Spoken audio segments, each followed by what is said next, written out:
はい、こんにちは。音の静かなタイヤと高速道路での快適なホイールバランスを作り出す平ゴム工業所鈴木義雄です。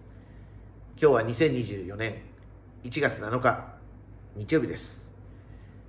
タイヤ交換の際のバランス調整、ホイールバランスの調整、特にしっかりきっちりやっていきたいというふうにお考えでいらっしゃいます方、お待ちしています。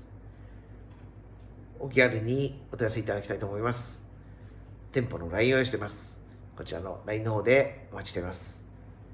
また LINE が大変な方、直接話を聞いてみたいという方はお電話の方でお待ちしています。ありがとうございます。